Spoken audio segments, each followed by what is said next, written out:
नमस्कार दर्शक बंधु सुभद्रा योजना को नहीं आसला गोटे बहुत ही बड़ अपडेट जहाँ स्पष्ट भाव में कहले उपमुख्यमंत्री प्रभाती परिड़ा।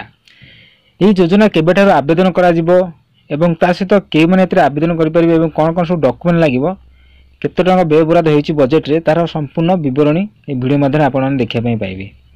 ता पूर्व वीडियो गोटे लाइक कर दिंतु एवं चैनल को जब प्रथम थर आसता चैनल को सब्सक्राइब कर पाखे घंटी चिन्ह दबे ऑल सेट कर दिंतु जहाँद्वारा कि सबुबले यही नुआ नुआ सरकार योजनार अपडेट विषय आपण मैंने सर्वप्रथम पाइपर चैनल माध्यम गतकाली विधानसभा रे मुख्यमंत्री मोहन माझी बजेट उपस्थापन करिसेंती मोट 2,65,000 कोटी टंकार बजेट उपस्थापन करिसेंती मुख्यमंत्री मोहन चरण माझी।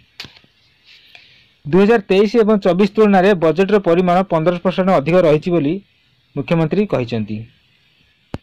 ता सहित मुख्यमंत्री सुभद्रा योजना 10,000 कोटी टंकार व्यय बराद करिसेंती।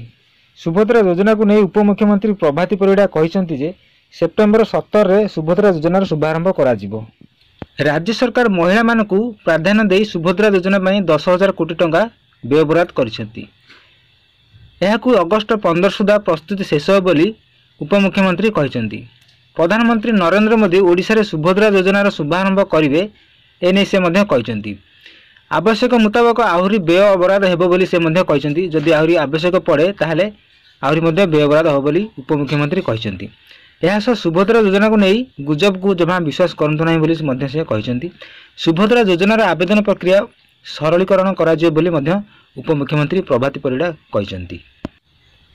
सूचना अनुसार भारतीय जनता पार्टी निर्वाचन इस्ताहार रे घोषणा करथिला कि ओडिशा रे बीजेपी सरकार आसिले सुभद्रा योजना को लागू करा जिवो बोली जहां मध्य ग्रीन सिग्नल मिली सारी।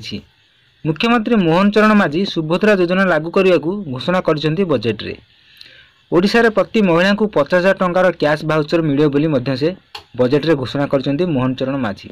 यही टंका को 2 वर्ष मध्य से माने यहाकू खर्च करि पारिबे बोली निर्वाचन इस्ताहार रे सूचना दिया जायतिला।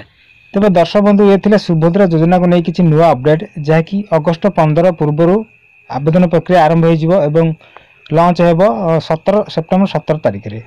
तो दर्शक बंधु रोची देखा एक नेक्स्ट वीडियो रे आपण मानस रहली। नमस्कार।